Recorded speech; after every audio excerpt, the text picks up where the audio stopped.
Welcome to the Uncontested Podcast, talking Oklahoma City Thunder basketball and the wider NBA.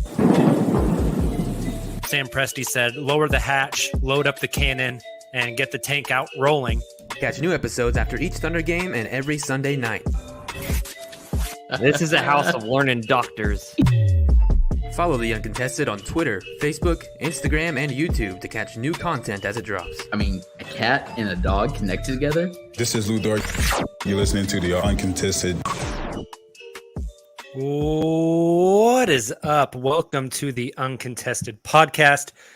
Live stream Sunday night. So we are doing our typical live stream show plus a post-game show for you as the Thunder beat the San Antonio Spurs 99-94. Don't call it a win streak. I'm your host for the evening, Jacob Niffen. I've got a full crew with me tonight. JD Silva is in the house. Hello. We've got Taylor Peterson. 2 in a row. The tank is over. And Justin Peabody. Hello, everybody. We are officially a part of the Blue Wire Podcast Network. Tons of great NBA pods on Blue Wire Podcast Network. So go and check those out. We are also the official podcast of SI Thunder. Go there to get all of your latest Thunder news and content.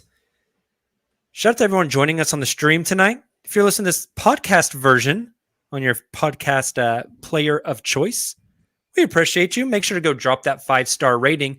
Screenshot that 5-star rating. Send it to us on Twitter. We're going to mail you some dope uncontested holographic stickers. I think I've sent out like 15 so far. So make sure to get on that. Drop a 5-star, send it over. We will hook you up with some stickers. Gentlemen, we've got a loaded show tonight. Let's start off talking about the game that we just watched. The Oklahoma City Thunder versus the San Antonio Spurs. A 99-94 Thunder win. Didn't look like it was going to be a Thunder win early as the Thunder got down by as many as 16 in the first half. Justin, just some of your flashball big takeaways from this game. Like whenever you think of this game and what you just watched, what's the thing that jumps out to you? The big thing that jumps out of me is that I'm old and washed and daylight savings time hits me different than it used to. And I may have slept through most of the second quarter, if I'm being fully honest. Well, that's what changed the tide of the game right there. It was when Justin You're fell welcome, asleep. I think is what I'm getting at. Mike Muscala goes crazy at the same time Justin falls asleep. I'm old man on the couch sleeping. Anyway, shouts to my wife for waking me up. My overall takeaway from this game is the Thunder like to do everything the hard way. This is now 2 straight comeback victories for the Thunder. All 3 wins this season were comebacks. I think tonight, like Taylor just alluded to, it's Muskie being the spark plug, providing that barrage of threes. I did see the 3 threes in a row. I was not asleep for that. But 20 points overall, first game this season that Shea wasn't the leading scorer. I think having a guy like I hadn't realized that. That's fascinating. Mm-hmm. That is fascinating. So like a guy like Muskie that can come in off the bench and just be like a spark plug is something that you probably can't rely on Muskie on. You can't rely on Muskie for every night. But when you get that outburst, I think it just shows how fine the line between winning and losing can be. The Thunder just don't have those types of guys off the bench right now that are reliable. That said, the other big takeaway is the Spurs are ass. And so you have to put that asterisk on it. That asterisk on it? Yes. You got to put that on there. Justin, you mentioned, you can't always expect Muscala to come in and cook like that. But Muscala's game tonight was eerily similar to Ty Jerome's game against the Lakers. Came like that in, comparison. was a big time spark plug in the second quarter to get the team going, to kind of get the wheels turning, for lack of a better term, to get the comeback on the rails and get it going. Ty had, what was that, like 8 points at the end of the second quarter against the Lakers, 2 threes and a layup, I believe. And then Muskie came in the second quarter today and had, what was it, like 14 points in 5 minutes. There you go, 14 points in 5 minutes and just cooked. So even though they don't have that guy off the bench that can do that regularly, they are finding that from somebody off the bench kind of each time they go there. So I'm interested, will we get a game like that from Poku at some point? Will we get a game like that from Trey Mann at some point, who we'll talk a little bit more about later? Silva, what was the big thing, your big takeaway from this game? If Justin's going with Thunder doing things the hard way and Muscala was the savior, what's the big one for you?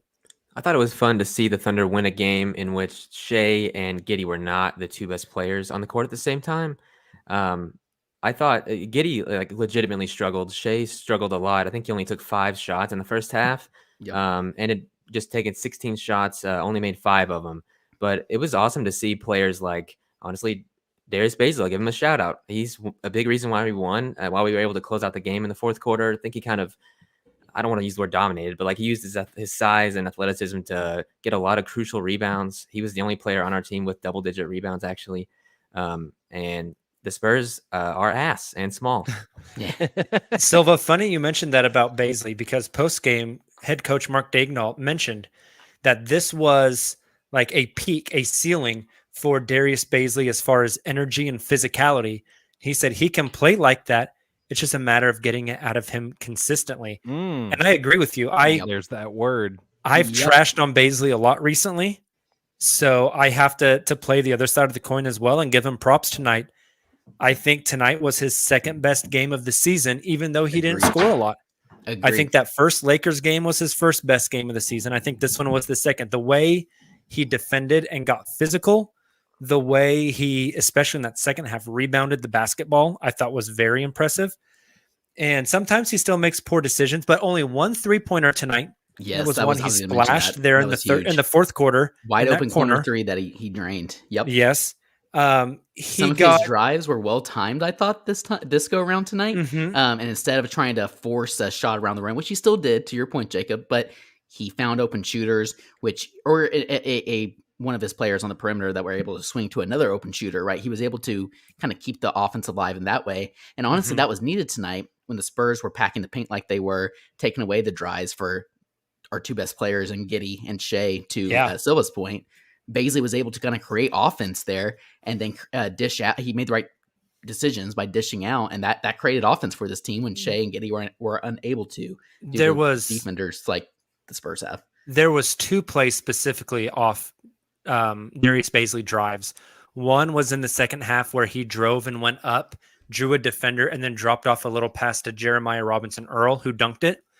And then the play that essentially sealed the game, which was Bazley got a pass out into the corner, gave a head fake and drove, and then the help came over and he threw a baseline pass to somebody who swung it, that led to a Josh Giddey drive, no look drop off to Dort for a dunk. Was gorgeous. But that whole action was started off of a Bazley driving kick.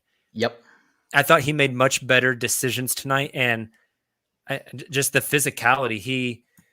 He got blocked on one dunk attempt, came back down and nearly killed. I forget Keita Bates Diop. Is that his name? Bates Diop. Yeah. Yep. Yeah, nearly killed that man as he hit the ground because Bazley just tried to be more physical than everybody else. And when he plays with that edge, he's a really productive player. And you could see, especially after, we can't talk about Bazley and not bring up that monster one-handed putback dunk that he had. As soon as you talked about his physicality and kind of getting pumped up there, Jacob, as soon as that happened, the camera kind of zooms in on him. You see in his face, he gets a little snarl going. Oh, hey, you know what? Oh, yeah. Silva, master of the audio over here, Silva. Yeah. You should make a note to rip the audio from the feed from that dunk and add it to our post-game intro. That's a good one. That's a good one. Take something off of there and add that one in there. I think that deserves it. Cool. Yeah. Yeah, Maybe that one of was the. good. Oh, you got to rip the Shea half court Yeah, as well. Logo Shea.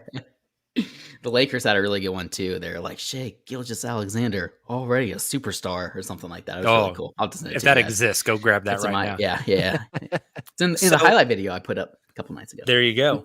My biggest takeaway from tonight, and it's kind of been mentioned already, but it was that this is probably Josh Giddey's worst professional game in his NBA career. I thought you were going to take mine, so I'm glad you went with a different small one. sample size, obviously small sample size, but 7 points on 3 of 10 shooting, 1 of 6 from 3, no free throws, 7 rebounds, 4 assists, 4 turnovers. He seemed very flustered, and he seemed like he forced stuff tonight to me, which led to some of those turnovers.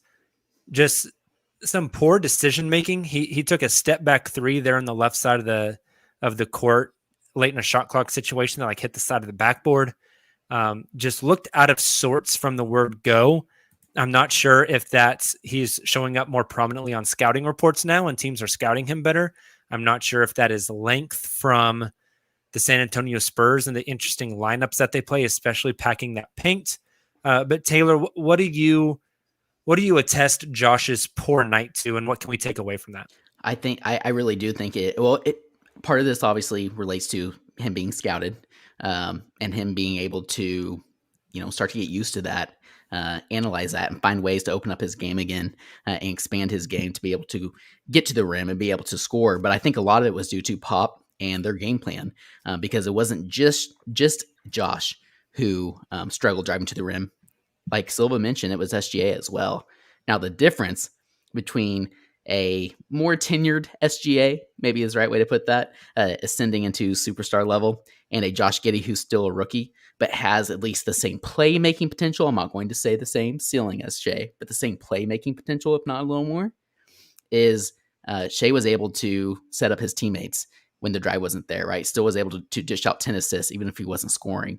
Giddey really struggled, to your point, Jacob. We saw some of those 3-pointers trying to open up his game, some of those step-back threes that just aren't quite there. Didn't look great. But I attribute a lot of that, to answer your question, to Pop, the Spurs' length, taking away those drives. And also, you have to give credit to Murray and White, 2 great perimeter defenders. Yes. You got to give credit to Murray and White for their defense, not for their offense. Yeah, no kidding. DeJounte Murray, 5 of 19 for 10 points. Derek White, 0 of 10 for 0 points. So they combined for 29 shots and 10 points. Ooh, Drew Eubanks, 7 of 8, and cooked Derek Favors. Yeah, it was a minus 17 in 12 minutes. I like this from Simon Wallace. Probably pure coincidence, but Spurs assistant coach is also Australian national team assistant coach. Also, fellow Australian on the Spurs is Jock Lundell. There you that's go. a good point. That's a good They probably had they knew what to expect. Yeah, right. They knew what to expect. You saw that in the first quarter of it. It was just so sloppy from OKC, but a lot of credit has to go to the Spurs defense, and not just on Giddey either. Shea tried one of his step back sidestep threes that just got absolutely eaten alive. I've never seen Shea get so many shots right? blocked as he did tonight, Justin. And that's, I think, to your point, it's like, all right, the scouting reports were in on this one, at least to start the game. And I think you saw that with Shea and Giddey, not having their usual effectiveness. It was the rest of the guys for OKC that won it. But that was pretty impressive from the Spurs defense. They didn't do a lot right, but that was impressive how they were able to kind of hone in on some of these tendencies and really take advantage on the defensive end. Speaking of the rest of the guys, I want to talk about the Thunder centers as well. Let's leave Derek Favors out of this because he's not good and he didn't play good. But now, I mean, the dude can't finish a wide open layup. It's the most ridiculous thing I've ever seen. It's infuriating. It's a mid-ranger or nothing. Yeah. If you look at the other 2 centers, Mike Muscala played 14 minutes. Jeremiah Robinson Earl played 24 minutes. They combined for 33 points on 15 field goal attempts. Now, I don't know how many times in Thunder history you've had 2 centers in a single game combined for 33 points, but I feel like that number is relatively low. So Taylor, there's also something with the Thunder playing stretch bigs a lot with guys like Josh and Shea. What do you take away from that? That's exactly what I was going to mention. While JRE and Muskie aren't necessarily the same kind of player, they do share that one common characteristic for their position, and that's being able to stretch the floor. I actually tweeted this out from our account today, but I mentioned, obviously Gideon and JRE have had really good chemistry from the beginning. But what we saw tonight is that Shea's also looking for him quite a bit as well. It's kind of a favorite target of Shea. And that's because when Giddy and Shea are driving like that, they know where they can find JRE. He has really good off-ball positioning, but also his ability to knock down that open shot is huge. Obviously, we saw the same with Muskie. So having them on the floor, and sometimes even having them on the floor at the same time, that opens up the floor so much more to give these guys more space to drive. Not even just Shea and Giddy, but Dort, who likes to drive some, and like we mentioned, Baisley. I was going to say something else. But one thing I think that kind of stood out to me about JRE and Muskie, for that matter, we talked last season, I think, especially about how Muskie's defense kind of surprised us. It seemed to continue to improve his timing as a shot blocker and also his physicality down low. I thought him and JRE both did a really good job. And honestly, that was kind of my biggest takeaway of the game was the physicality. First from the Spurs. That's why they came out to the big lead that they did. Then the Thunder responded. And both coaches mentioned that in their post-game availability. Pop mentioned it that the Thunder were more physical in the second half. That's why they were the better team. That's why they won the game. They wanted it more. They were more physical. And Dignault mentioned that being a big reason for their struggles in the first half and how he encouraged the guys to come out in the second half and be more physical. For example, the Thunder outscored the Spurs 18-10 in the paint and 7-0 in bench points in that third quarter, right when they end up coming back 34-14, or they win the quarter 34-14. But anyways, I feel like the centers, both JRE and Muskie, largely contributed to that physicality while still being able to space the floor. I mean, that's just the perfect balance. Justin, JRE's defense, and Taylor touched on it a lot there, but his defense, there was a possession tonight specifically where I just watched him, where he defended the point of attack. There was a screen. He called out the switch, got Poku through to switch on the other guy. And then there was an off-ball screen, and so he switched Poku back to his man. JRE tagged a roller, then rotated back to his man to block out. And I tweeted about it. It's just very Nick Collison-esque defensively to me. Yep. Joseph brings up something that you mentioned specifically in that tweet. There you go. Jacob Communicates really, really well. Yeah. So, Justin, just your thoughts on JRE as well, not only from tonight, but just for this season. Yeah, I think it's the discipline, and you hear that a lot in regards to Villanova guys, and we talked about this a little bit. I think even all the way back on draft night, of if there's anything you can expect from JRE, it's that he's going to come in kind of like fundamentally sound, and I think that matches up with a lot of the things that we've said throughout the short season so far. One thing that was really interesting was Dignault post game compared JRE to PJ Tucker. Mm-hmm. And I think that's a really fascinating comp. He's a dog. Makes a lot of He's a sense. dog, slightly undersized, but like gets work in, makes plays that affect the game, can stretch the floor, but solid on defense, communicates well. Like he can kind of be a little bit of that like defensive anchor.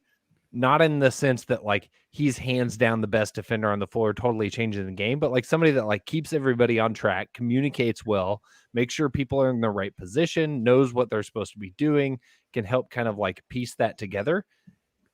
For a rookie, it's really impressive. He kind of quarterbacks that unit back there. Yeah, exactly. That's perfect. And thinking of like in football terms, some more like he's like the linebacker. Mm-hmm.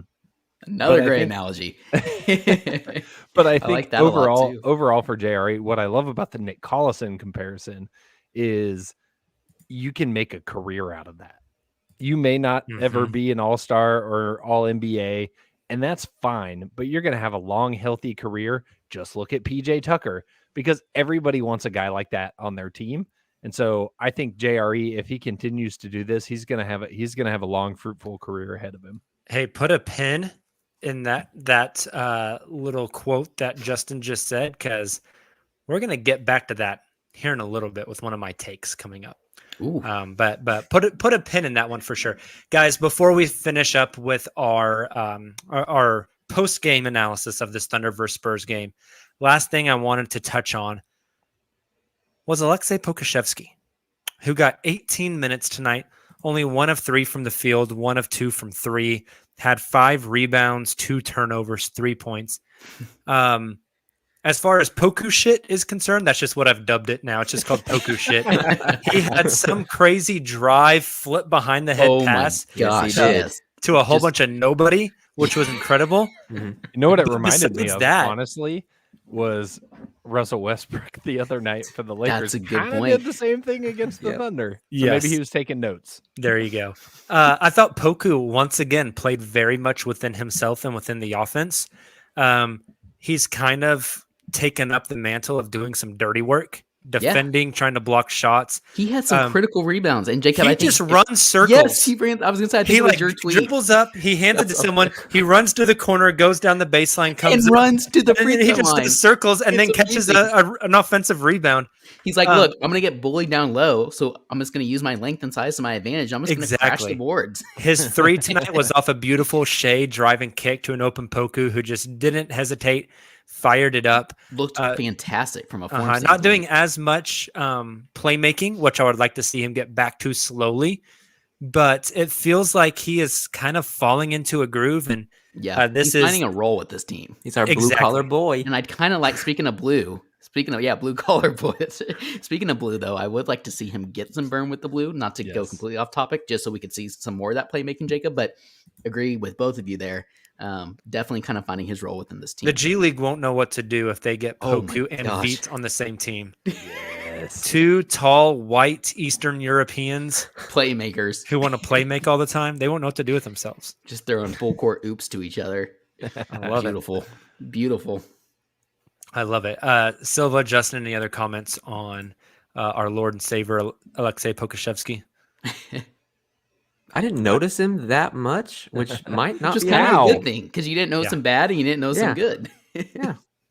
That's like that. impossible to say about someone of his size and stature. Yeah, he's not really noticeable. Yeah. I know what you mean, though. He didn't make me Uh, want to drink tonight. Well, a positive improvement, possibly.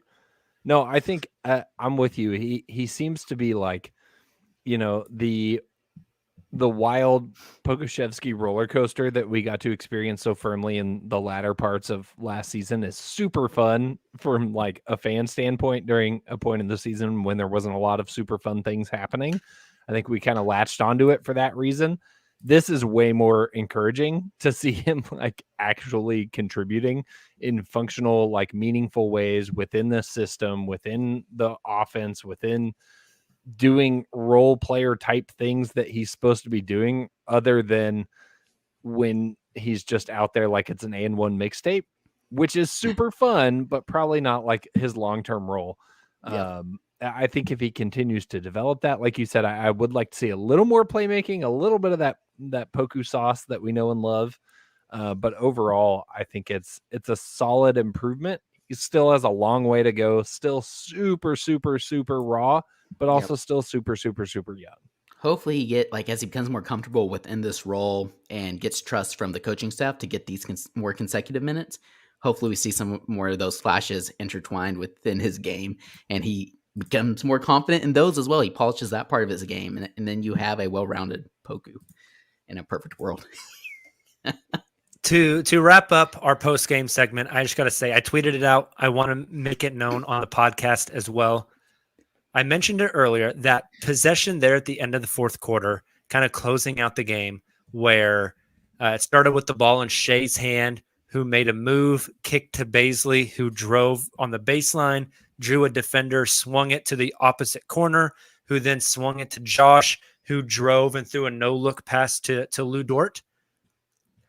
That, to me, is the epitome of what the Thunder are trying to build. A team of guys who can make the right pass, who read the game well, who maybe aren't all overly athletic and just overwhelming you with size and speed and jumping ability, but can make the right play to beat the defense and end up with easy shots and can share the ball down the stretch to win a basketball game. This whole idea of Sam Presti targeting guys like Giddey and Poku and Jeremiah Robinson Earl and these guys that have this high basketball IQ, to me, that play is the poster child of the type of team the Oklahoma City Thunder are trying to build. Absolutely. I saw an interesting tweet about just this year's rookie class in general, and really how the high IQ guys are adapting a lot faster. The Josh Giddies are adapting to the NBA a lot faster than the kind of like athletic freaks are. And I just Like think the that's Jalen Greens. yeah, it's really interesting overall, because you would think like, oh, if you're an athletic freak, you're going to go play with a bunch of other athletic freaks and fit right in. But I think there's something to be said about the cerebral side of things, the mental side of the game, that's helping these guys transition a lot quicker. And so it's really interesting to see OKC's, kind of pivot along those lines as they kind of change up the type of guy that they're after in the draft. And And then I'll you say it have- again. I've said it so many times. That guy is Chet Holmgren in the 2022 draft. Well, It just is. Yes. That's he's the type of player that they've been targeting. And that was going to be my response. Not Chet, but that, Evan Mobley, Scotty Barnes are the two rookies that so far appear to have both of those things that you mentioned, Justin. And to your point, Jacob, Chet, maybe Paulo, we'll see. And there could be some other Chet guys. definitely has it. Chet definitely has it. And it's just, I don't know. I'm not saying I want them to draft Chet. I mean, I definitely wouldn't be upset if that happened. I'm just saying that's when you look at the prototype that they've targeted recently. His first preseason game with Gonzaga was, it might have been just a scrimmage. I don't know. Whatever. Yeah, I think they play awesome. coming up pretty soon. Yeah, Nate Sanders in the chat says, bro, Evan Mobley and OKC would have been sick. We know. Wild. Just stop. Just stop. Everything's fine. Don't twist the knife. Yeah. So let's be around anymore. Let's shift over to a different basketball game that took place this weekend, which would be Friday. The Oklahoma City Blue took on the Salt Lake City Stars. Salt Lake City Stars, who have Zaire Williams. Or sorry, not Zaire Williams. Zaire Wade. Zaire Wade. Apologies. Dwayne Wade's son. I was in attendance for that game. I sat courtside on press row, covered that game. I got to talk to a few players afterwards. I'll start off by saying it was awesome to see the Blue back in action. I love the Blues head coach, whose name is now slipping my mind, which sounds really awful. Gibbs. Yeah, Grant Gibbs. Grant Gibbs. Very, very, very nice dude. I love Grant Gibbs to death. He's so nice. He's just a really nice guy. I really enjoy being around Grant Gibbs.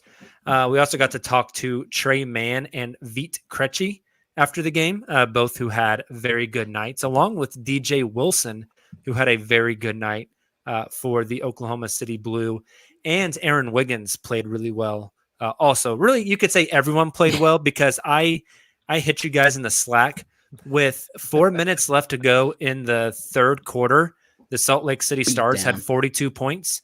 And then with 9 minutes to go in the fourth quarter, the Salt Lake City Stars had 42 points. And at one point, it was 96-42. Goodness. And I was just like, this is... So today's game wasn't as bad. They played the Stars again today. But for the majority of the game, it was anywhere from 16 to 20 points, and a lot of the same. Trey Mann didn't get to play a lot today, and Daigneault came out pre-game because Mann was active tonight, but he got smoked in the face by an elbow. So it sounds like he's okay, nothing serious. But I was thinking he wasn't playing much because he was going to get burned tonight. That was not the case. Just a little. And I was supposed to be there this morning. Wilson looked really good. I was impressed. DJ's looked really good the past couple of games for the Blue. I was supposed to be there this morning, but some family emergencies kept me from that. Next Friday, the Blue play again, but at noon. So I will not be in attendance at that one, but hopefully back with the Blue next Sunday night. So we'll see about that one. I think it's next Sunday morning, actually, because it's going to be one of those Blue in the morning, Thunder in the afternoon, or the evening games again next week. So with that being said, I mentioned that I got to talk to Trey Mann a little bit post-game, and Silva has that audio. So Silva, we cue that up? Yep, here it is. Yeah, my main thing is just coming down here, getting more reps on defense. They want me to be more aggressive defensively, and then also it's a good confidence game for me, being able to have the ball in my hand, make plays, and just build my confidence. So for me, it's really just confidence and getting better on defense. It's been a long process. So it was just nice to be out there having fun. That's what I love to do the most, and it was just nice to be out there with the guys, and we played really well, played good as a team. So it was really fun. So I really enjoyed it tonight. But that's like one of the things I could do like early on was just getting some spot up shooting. So that I was doing that a lot because it was a long process until I could like really move. But like I said, spot up shooting was just shooting up and down. I could do that early on. So I stayed in the gym for hours and hours just shooting because there was no limitation on that. So I think that's the part of the game that I evolved the most. And the second half of those comments there were from Vít Krejci, who got to play a full game for the first time since his ACL injury. Talked a lot about his shooting and stuff as well. But so both Trey and Vít there. Yeah. So Jacob, I'm curious, especially since you were there. You kind of mentioned to us in our Slack, and I'm more curious after today, again, because I knew you weren't able to go. So I was able to jump on at least for the first half until I started building baby furniture during the second half. That was fun. Very fun stuff. Built a crib, a dresser. Anyways, but we didn't get to see Trey, like I mentioned, because he got destroyed in the mouth or nose or whatever it was by an oboe. So we didn't see him the rest of the game. But he had a really impactful game from what you mentioned. I think this first game that you got to cover, but not from his scoring like maybe we would have anticipated. I'm curious your thoughts on his ability to create for others, which we haven't seen much of. It seemed like that was kind of on display, as well as his defense. He mentioned, you asked him about it. He kind of seemed like almost like he lit up maybe, and was kind of happy that you mentioned that. That's something I think that the Thunder staff wanted to see from him in the blue. Yeah, for sure. I thought his defense was really good on Friday night. He got his offense going by creating a few steals. I think he had 3 steals. He was getting in passing lanes. He was really getting up into. He was guarding the ball handler, the point guard, at the point of attack, really getting up into the ball, making the guy uncomfortable. And then DJ Wilson was behind him, calling out, over, under, where the scream's coming, center, left side. And so Trey would read off of that, sometimes fight over screen, sometimes go under and then get back to his man. I thought he was really aggressive defensively, which was nice to see. He ended the game with 11 points, 8 assists. And I asked Coach Gibbs after the game, I said, Trey didn't really was struggling offensively in that first half, but really came out in the third quarter and settled in and kind of set the table for everybody. And Gibbs corrected me and said, I don't think he struggled. He just missed some shots that we know he can make. But yeah, whenever they started taking away things offensively from him, he just read the game and started to play make. And I thought in the third quarter of that game Friday, Trey made really, really well for others. Was ball handling, finding the open man, breaking down the defense and dropping dimes. I thought he looked really, really good. And quick funny aside, I had you didn't hear my questions in those quotes, but I had prefaced a question to Trey because he said he was in the G League because they want him to be more aggressive defensively and a chance to get his confidence up with the basketball, which I thought was insightful. He basically straight up told us, this is what they want from me right now. Right. And so now we know that. But I said to him, prefacing a question, I said, I thought your defense was really good tonight, especially like how you got up in the ball handler. And I continued it on and I asked my question. And then afterwards, Trey looked at me and said, hey, so my defense was really nice, huh? And I was like, yeah, Trey, it was. And so it's almost like he was looking for affirmation from it, which was really cool. I love that. You don't get that outside of the G League. So I love that level of candor from Trey, man. And encouraging to hear that, he's aware of what he needs to work on. He's working on it and it looked solid. Mm-hmm. So now about Vít, the man of mystery that Thunder fans have been wondering about for multiple seasons now, finally got to play in a game. Talk a little bit about what you saw from him in person, and then a little bit during the game, and then what you saw from him post game, kind of getting his thoughts on how it went. Yeah. So watching him on the court, he's big. Like he is very tall. He's not Poku height, but he's like a Darius Bazley.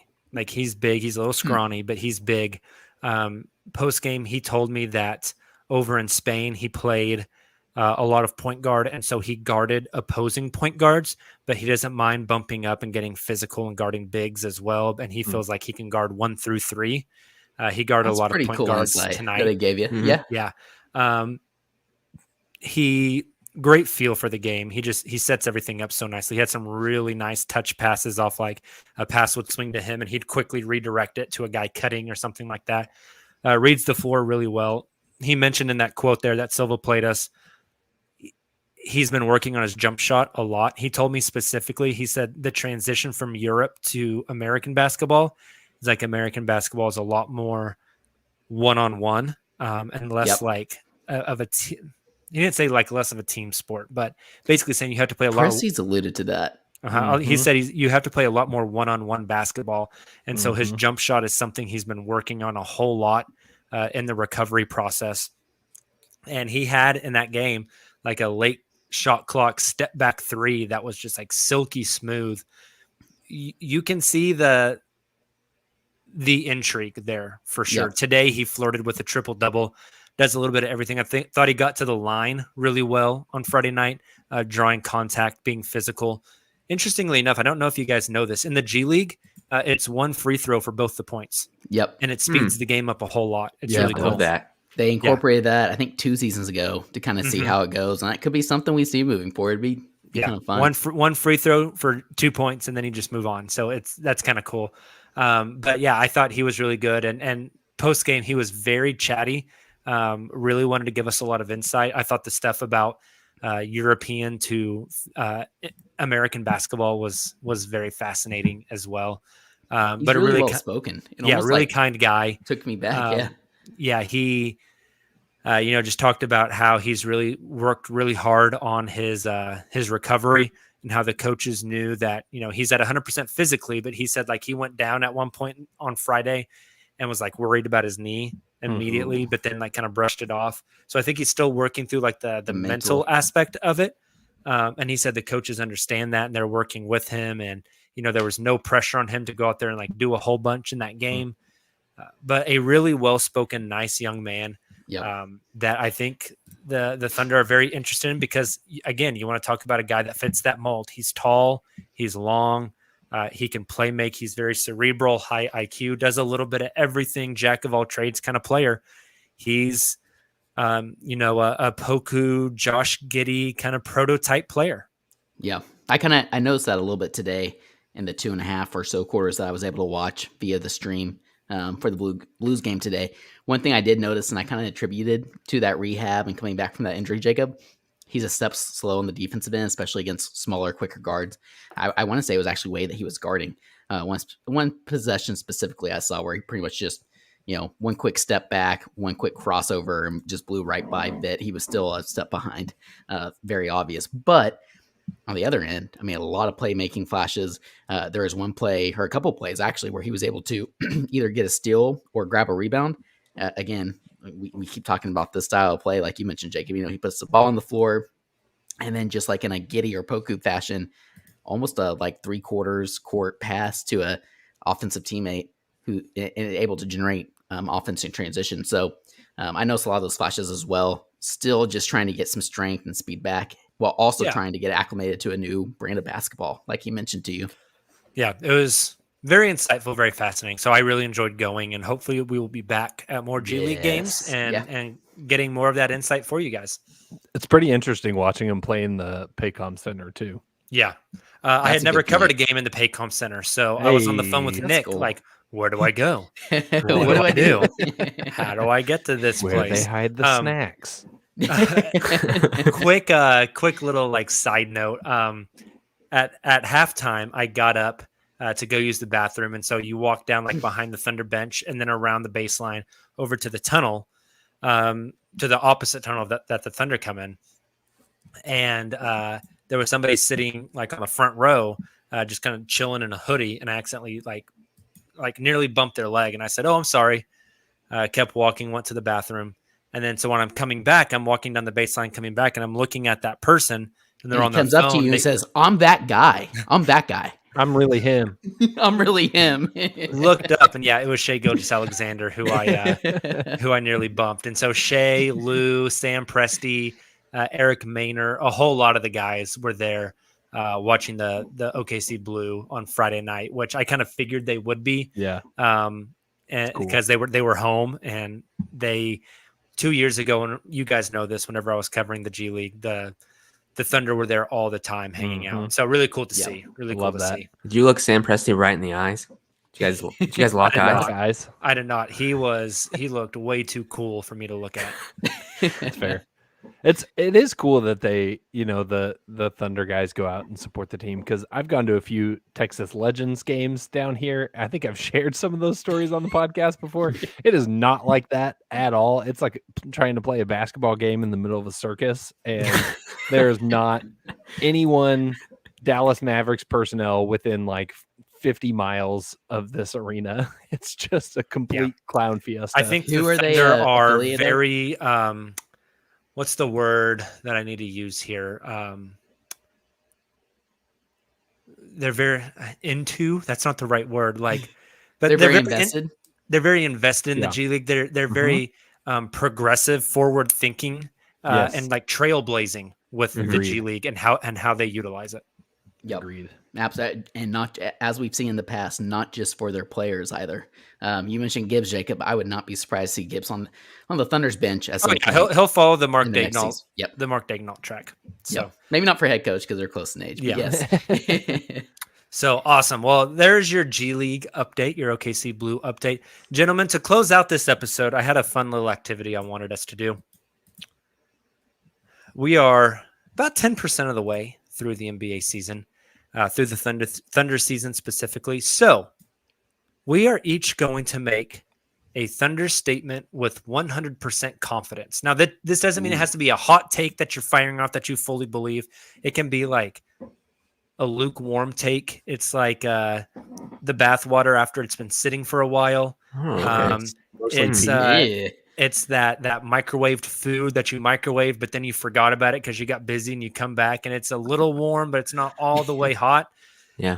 It doesn't have to be a hot take, but something that you're all in on. You fully believe 100% down to your core. Like you've seen enough. You are planting your flag at this spot. So to get us started, I will get us started here. I will fire us off to give you guys an example. Here's mine.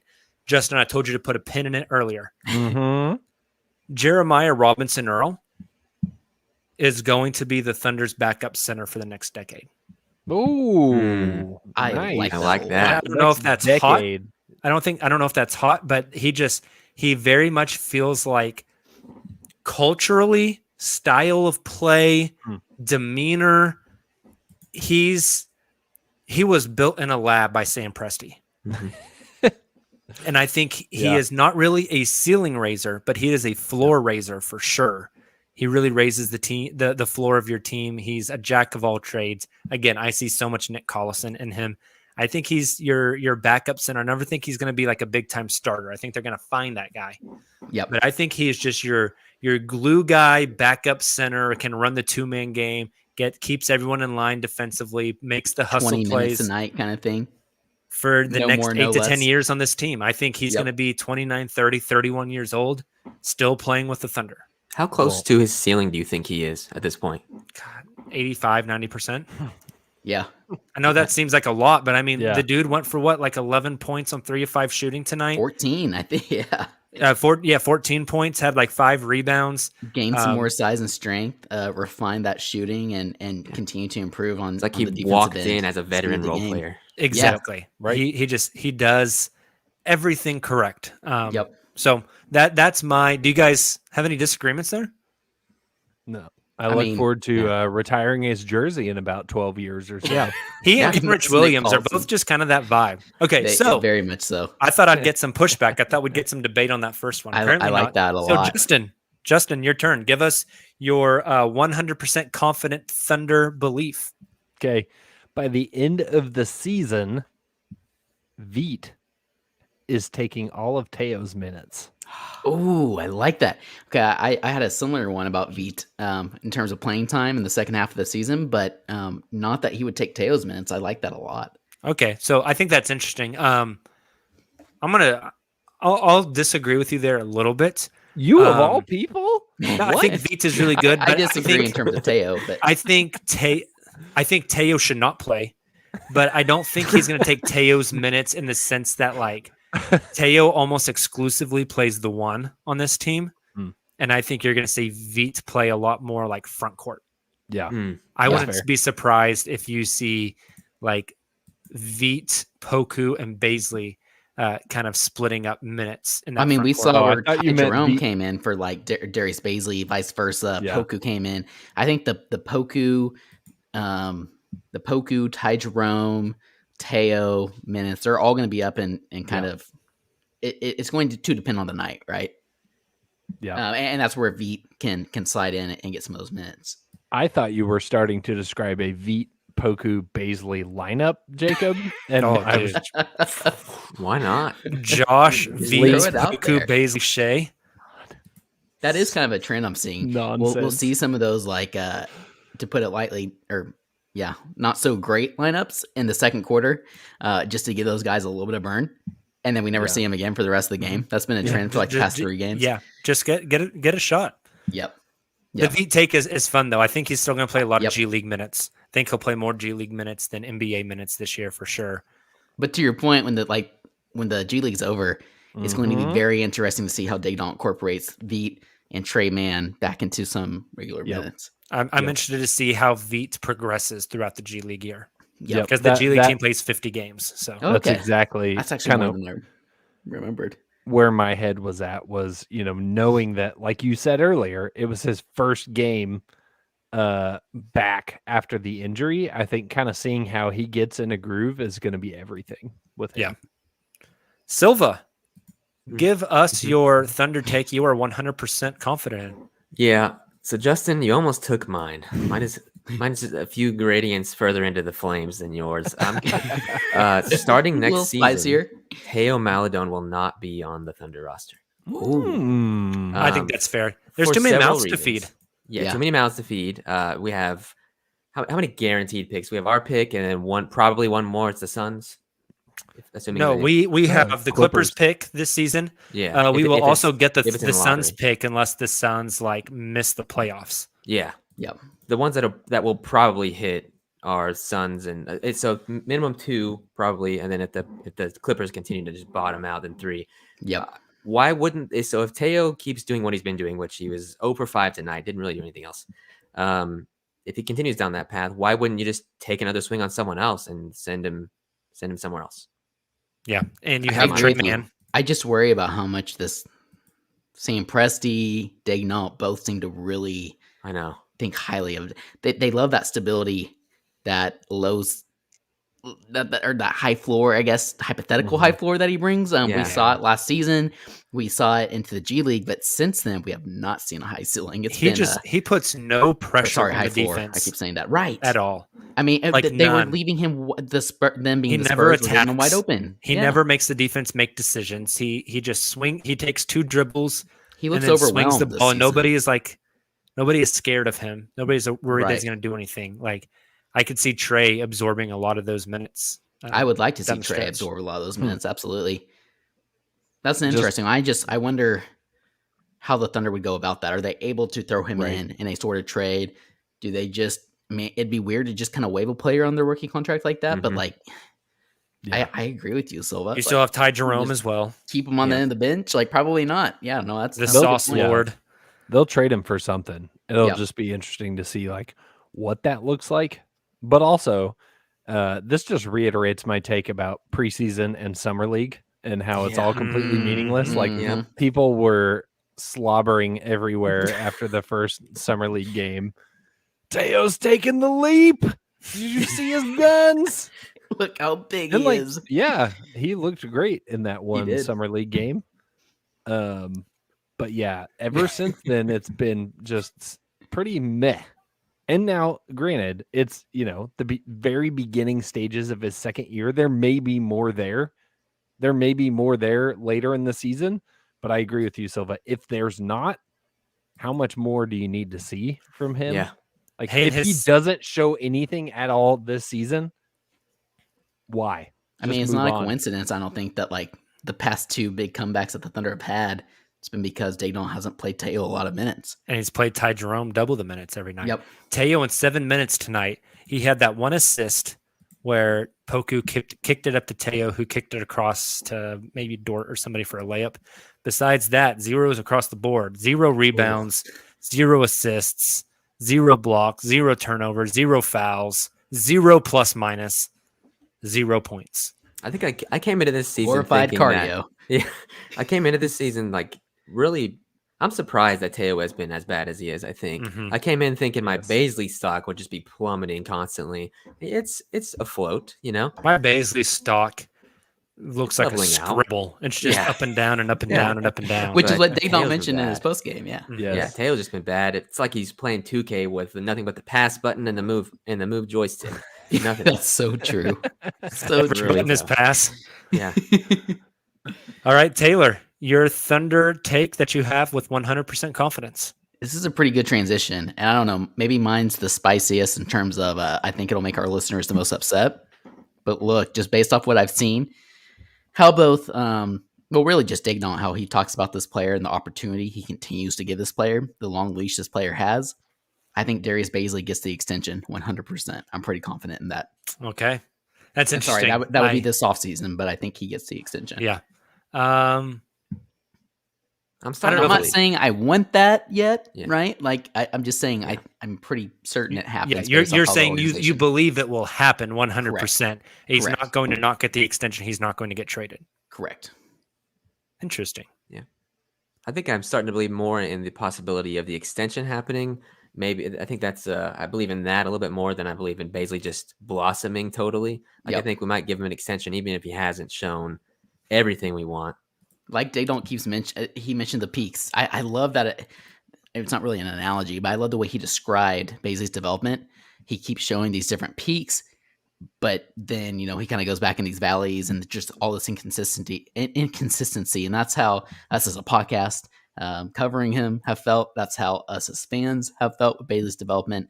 A lot of peaks, a lot of valleys, but I just think those peaks are going to be a little too intriguing for both Presti and Daigneault, especially given Baisley's age. Not using that as an excuse. I hate that excuse. I mentioned that earlier in the week on the post game podcast with Justin and Jacob and Kamiar, but I think the Thunder are all in on Baisley.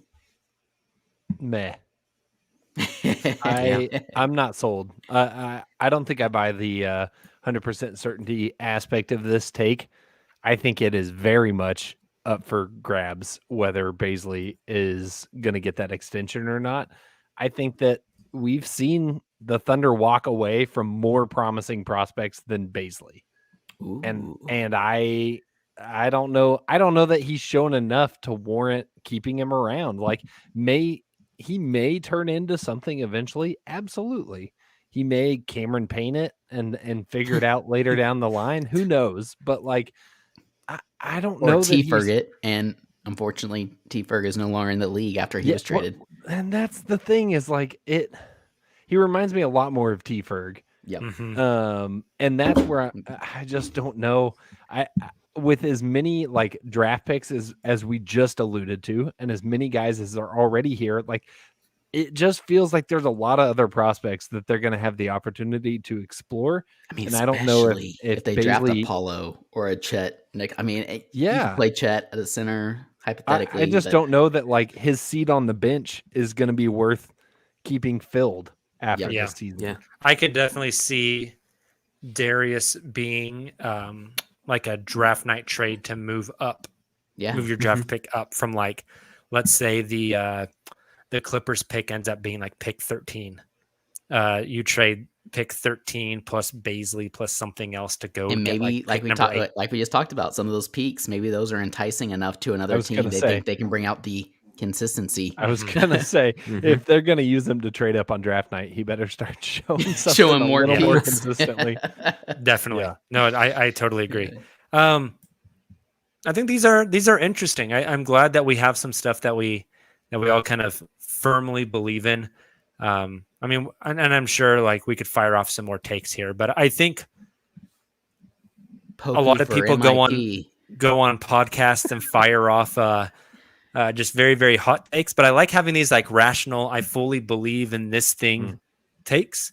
And yeah, so let me fire off one more. And this one is not 100% one. I want to ask you guys what Cheater. percentage a you would Taylor. put this one at. Okay, what percentage would you put this one at? And this is where we'll Okay. end the show.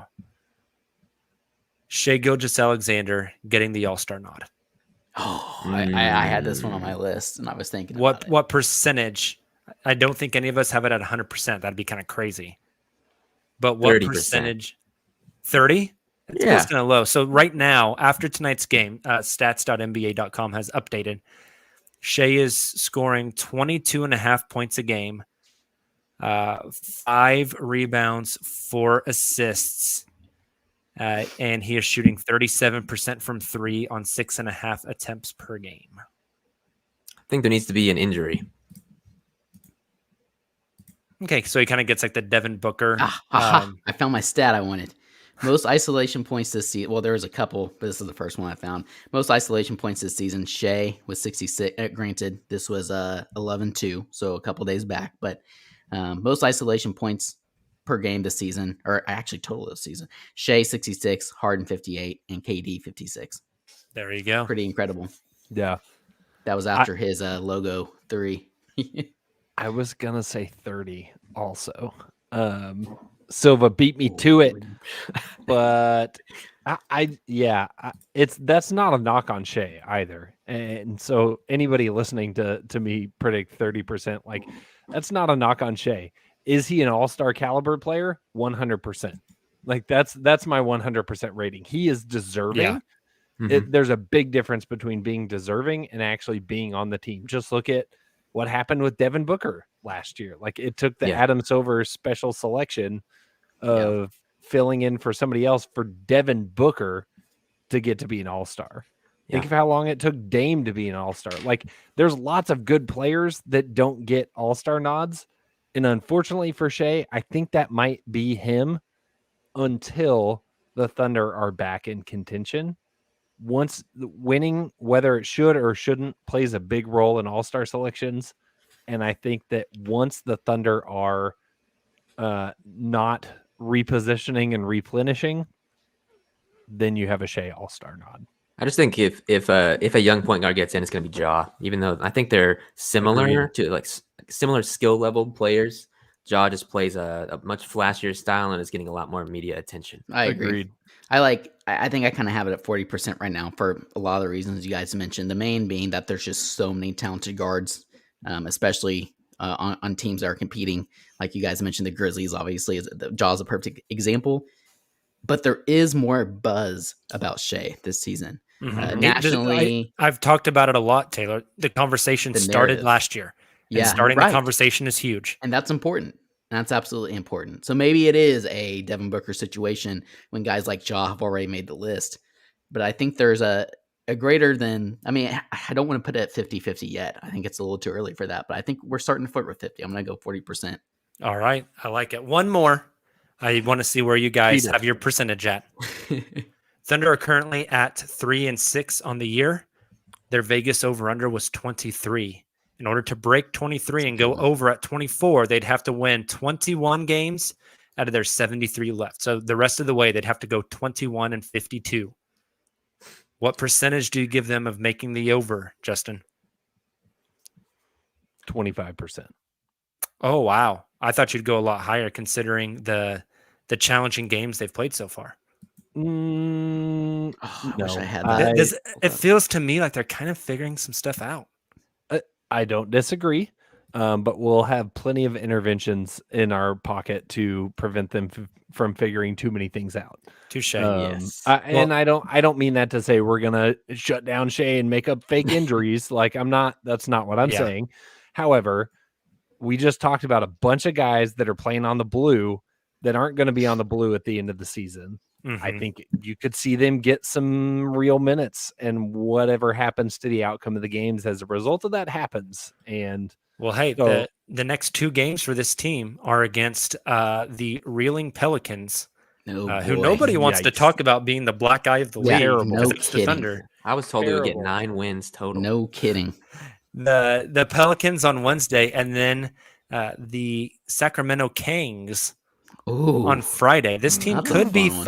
5-6 come that- next weekend. That Kings Thunder Please no. matchup like has potential to be an absolute blast. Oh, like Yeah. So I just looked up remaining strength of schedule as we currently sit right now. Via our good friends over at tankathon.com, Thunder currently sit at 25th.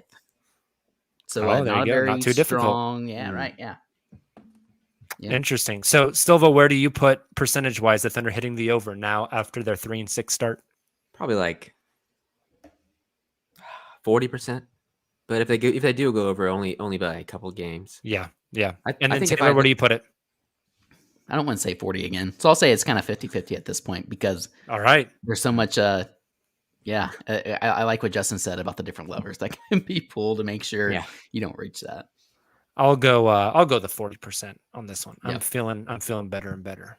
The tank meter not doing so well this week, guys. They almost beat the Clippers too, and they would have been they did. 3-0 this Gosh, week. That would have been nuts. Yes. All right. I think that's all we got for you. Silva, you know what time it is. I do. I do. There we go. Hey, thank you guys so much for joining the live stream tonight. The chat was popping, especially with some inappropriate comments. I'm gonna block those folks. Spicy. What am I, a moderator? The bots are out. So thank you guys for joining the live stream. We super appreciate it. If you're listening to the podcast version of this, hey, thanks so much for downloading our show. Make sure you subscribe wherever you get your podcast from. Also, go to Apple Podcasts, drop that 5-star, send us a screenshot of it to @the_uncontested on Twitter. Also, give me your address, and I'll mail you out some uncontested stickers. They're dope. They look cool. You'll enjoy them. I'll enjoy sending them to you. I'll enjoy the 5-star. It's a good time for everybody. So go ahead and drop that 5-star. Send us your screenshot. We will be back with you again Wednesday nights as the Thunder make the trip down to the New Orleans Pelicans. I think Nick has the post game for that one. So you guys be ready and join us again Wednesday night on the live stream or your podcast player of choice. Until then, have a great start of your week. Until then, as always, Thunder up.